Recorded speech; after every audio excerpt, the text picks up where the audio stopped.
उत्तर दो, सही है? बोलो भैया। नहीं, भैया कह रही है लाल साड़ी वाली, सही है? किसी की हत्या करना सही है? नहीं। इसलिए किसी की हत्या करना देवी और देवताओं के नाम पर बहुत गलत अपराध। हमारे हिंदू धर्म में तो ये लिखा है अहिंसा ही परमो धर्मः।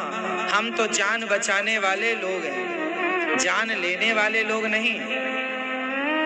अब यहाँ आप हमसे एक सवाल कर सकते हैं कि महाराज जी, फिर पुराने राजा महाराजा जंगलों में जाके हिरण का शिकार क्यों करते थे? भगवान राम भी हिरण का शिकार करने गए। जब सीता माता ने कहा मुझे सोने का ये हिरण अच्छा लग रहा है, इसे ला कर दो, तो राम जी हिरण का शिकार करने क्यों गए? दशरथ जी हिरण का शिकार क्यों करते थे? उसी चक्कर में तो श्रवण को बाण लगा था। पांडु ने भी शिकार किया था हिरण का, जिसके कारण उन्हें श्राप लग गया था कि तुम अपनी पत्नी का संग जब करोगे मृत्यु हो जाएगी। तो राजा महाराजाओं में हमें ये बातें तो सुनने को मिलती हैं कि हमारे वो राजा महाराजा भी शिकार करते थे। तो अब ये सवाल खड़ा है कि क्या वो राजा महाराजा जो शिकार करते थे, क्या वो सही था या गलत था? आज हम जो मंदिरों में बकरा की बलि, स्पष्ट कर देता हूं आपकी सारी बातों को। देखिए, हमारे सनातन धर्म में लिखा है कि हत्या करना पाप है। सीधा लिखा है, हत्या करना पाप है। तो फिर दशरथ जी ने हत्या क्यों की? पांडु ने हत्या क्यों की? क्यों जंगल जाते थे शिकार करने जब गलत था? तो अब मैं आपको बताऊं, उस जमाने में जो राजा और महाराजा हुआ करते थे, उन राजा महाराजाओं को जंगल के उन जानवरों का शिकार करने का अधिकार था। जंगल में कुछ जानवर ऐसे होते थे जो उद्दंड हो जाते थे। मतलब उद्दंड जानते हैं कि वो एक जानवर पावरफुल हो गया तो वो सबको परेशान करता था। उन जानवरों को मारने का अधिकार राजा को हुआ करता था, पहला, ताकि जंगल की व्यवस्था बनी रहे। अब कोई शेर ऐसा मिल जाए जंगल में जो सारे शेरों को मारने लग जाए, तो उस शेर को मार देना ठीक है, उद्दंड हो गया है ना? अब जैसे कुछ बैल होते हैं, एक बैल है सारे बैलों को मारता रहता, तो उस बैल को फिर किसान अलग कर देता तो सबको मारता। उसी तरह निगरानी जंगलों में हुआ करती थी कि जंगल में क्या चल रहा है, जंगल में भी उनकी निगरानी हुआ करती थी। तो वो जो उद्दंड हो जाते थे जानवर, उन्हें मारते थे राजा, पहला। दूसरा, जैसे डॉक्टर, जब आप बच्चे जब डॉक्टरी के क्षेत्र में आगे बढ़ते हैं ना, तो उन्हें चूहों पर एक्सपेरिमेंट करना होता, हाँ या ना? आप में से कितने लोग वायु इत्यादि सब्जेक्ट लेके आगे बढ़े हैं? जब आप इस सब्जेक्ट से आगे बढ़ेंगे तो चूहे पर एक्सपेरिमेंट कराया जाता है डॉक्टरों के द्वारा, हमें सिखाने के लिए।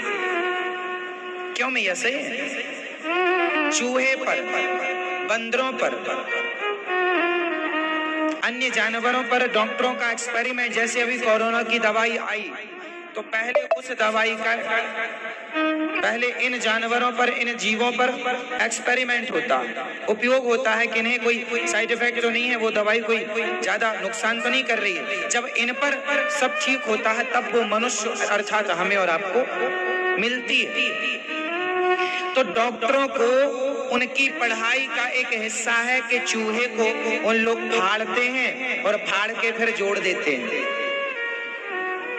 सही है? तो बताओ, चूहे को डॉक्टर एक्सपेरिमेंट के लिए काट रहा है, फाड़ रहा है, तो वो सही कर रहा है कि गलत? माना कि चूहे को मारना भी हत्या है, पर डॉक्टरी हिसाब से वहां पर वो हत्या नहीं हुई, वो एक एक्सपेरिमेंट है, वो एक आवश्यकता है। जैसे चींटी को मारना पाप है, पर हम लोग घर बनाते हैं तो घर बनाने में नींव खुदती है, तो उसमें तो बहुत सारी चींटियां जीव जंतु मर जाते हैं। एक भी घर ऐसा नहीं बन सकता मेरी माँ जिस घर को बनाने में जीव हत्या न हो। बन सकता है? आप जहां बैठे हैं वहां खोद कर देखिए, वहीं बहुत सारे छोटे छोटे जीव निकल आएंगे, तो वो जाने अनजाने में मारे जाएंगे। आप मशीन चलाएंगे, आप कुटाई पिटाई करेंगे, मसाला डालेंगे, कंक्रीट डालेंगे, मर जाएंगे। तो वो एक अपराध होता ही है हम सबसे, जो ना चाहकर होता है तो पाप, लेकिन इस पाप का प्रायश्चित है कि भगवान का स्मरण कीजिए, मुक्ति मिल जाएगी। वो उसी प्रकार बड़े बड़े राजा महाराजा लोग शेर का शिकार करते थे ताकि वो अपनी पब्लिक को ये बता सकें कि हमारे राज्य में तुम सुरक्षित हो, क्योंकि हमारा राजा शेर का भी शिकार कर लेता है। पब्लिक डरे ना कि यार हमारा राजा तो बिल्कुल भागने वाला, कल को हमारे देश पर संकट आएगा, भाग जाएगा। तो राजा महाराजाओं का ये आवश्यक, पहले के राजा अपने बेटे से कहते थे जा शेर का शिकार करके आ, फिर तू राजा बनेगा। मतलब ये वहां की शिक्षा का उस जमाने की पीएचडी थी ये, आप ये समझो कि हिरन दौड़ता है उसको निशाना लगाना, उसको निशाना लग गया मतलब ये निशानेबाज है। मतलब उस जमाने की पीएचडी थी ये समझो आप, हाँ या ना? इसलिए ये अधिकार केवल राजा को हुआ करता था, आम पब्लिक को नहीं। तो उस जमाने में जो राजा महाराजा शिकार करते थे उनका शिकार करना गलत नहीं था। लेकिन आज हम बच्चे के पैदा, अच्छा दशरथ जी के यहाँ 4 बच्चे पैदा हुए, क्या उन्होंने बकरे की बलि चढ़ाई? बोलो। जब सीता माता के जन्म पर जनक जी ने बलि नहीं चढ़ाई तो आज जनकपुर के बहुत सारे लोग, उस क्षेत्र के लोग पुरानी परंपराओं के नाम पर बकरे की बलि चढ़ाते हैं। क्यों चढ़ाते हो? जब दशरथ जी ने, जब जनक जी ने बलि नहीं चढ़ाई तो आप क्यों किसी की हत्या करते हैं? आप कौन होते हैं हत्या करने वाले? जब आप किसी को जीवन दे नहीं सकते तो जीवन छीन लेने का अधिकार किसने दिया? राम जी का जब राज्य तिलक हुआ, राम जी राजा बने, तो क्या राम जी ने बकरे को काटा था? नहीं, कहीं जिक्र नहीं है, आप कहीं नहीं पढ़ सकते, कहीं नहीं। धर्मराज युधिष्ठिर राजा बने तो क्या बलि चढ़ाई? नहीं। मतलब ये जो बलि चढ़ाने की परंपरा है ये कुछ उन लोगों ने शुरू की जो मांस खाने के आदी हो गए थे, उन्हें लगा परंपरा का नाम दे दो ताकि इसी बहाने खाने पीने को मिलता रहेगा शादी विवाह पार्टी में। तो वो परंपरा गलत भोग करके चले गए और आज आप इसीलिए वो निभा रहे हैं क्योंकि आपको लग रहा है नहीं करेंगे कहीं देवी माता गुस्सा ना हो जाए। कोई देवी गुस्सा नहीं होती। हम लोग तो देखो कभी हमारे खानदान में तो कभी बलि नहीं चढ़ी।